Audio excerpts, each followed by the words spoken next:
യുഎസിൽ ഗർഭഛിദ്രത്തിനെതിരെയുള്ള പോരാട്ടത്തിനിടെ അറസ്റ്റ് ചെയ്യപ്പെട്ട വൈദികൻ ഉൾപ്പെടെ 3 പ്രോലൈഫ് പ്രവർത്തകർക്ക് 90 ദിവസത്തെ ജയിൽ ശിക്ഷ വിധിച്ച് കോടതി. റെഡ് റോസ് റെസ്ക്യൂ എന്ന പ്രോലൈഫ് ക്യാമ്പയിന്റെ ഭാഗമായുള്ള ബോധവൽക്കരണത്തിനിടെയാണ് ഫാദർ ഫിഡലിസ് മൊസിൻസ്കി ഉൾപ്പെടെയുള്ള പ്രോലൈഫ് പ്രവർത്തകർ കടുത്ത അനീതിക്ക് ഇരയായത്. വൈറ്റ് പ്ലെയിൻസിലെ ഗർഭഛിദ്ര ക്ലിനിക്കിൽ അതിക്രമിച്ചു കയറിയെന്നാരോപിച്ചാണ് father Fidelis Moscinski, Matthew Connolly, William Goodman എന്നിവരെ കഴിഞ്ഞ ദിവസം ന്യൂയോർക്കിലെ വൈറ്റ് പ്ലെയിൻസ് സിറ്റി കോടതി 90 ദിവസത്തെ തടവ് ശിക്ഷയ്ക്ക് വിധിച്ചത്.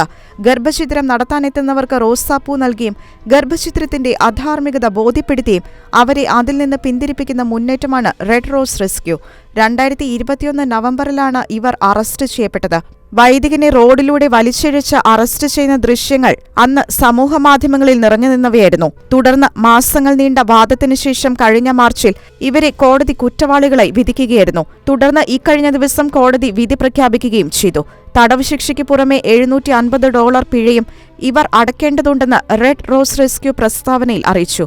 നന്മയെ തിന്മയെന്നും തിന്മയെ നന്മയെന്നും വിളിക്കുന്നവർക്ക് ഹാ കഷ്ടം, ഗർഭഛിദ്രത്തെ അവകാശമെന്ന് വിളിക്കുന്നവർക്ക് ഹാ കഷ്ടം എന്ന വാക്കുകൾ ഉദ്ധരിച്ചുകൊണ്ടാണ് ഫാദർ ഫിഡലിസ് കോടതി വിധിയോട് പ്രതികരിച്ചത്.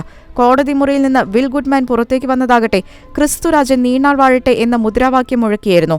ഗർഭസ്ഥ ശിശുക്കളെ ഇല്ലാതാക്കാനുള്ള തീരുമാനത്തിൽ നിന്ന് ഗർഭിണികളെ പിന്തിരിപ്പിക്കാനുള്ള റെഡ് റോസ് റെസ്ക്യൂ ക്യാമ്പയിനിലൂടെ നിരവധി കുഞ്ഞുങ്ങളാണ് ഇതിനകം ഗർഭഛിദ്രത്തിൽ നിന്ന് രക്ഷപ്പെട്ടിട്ടുള്ളത്.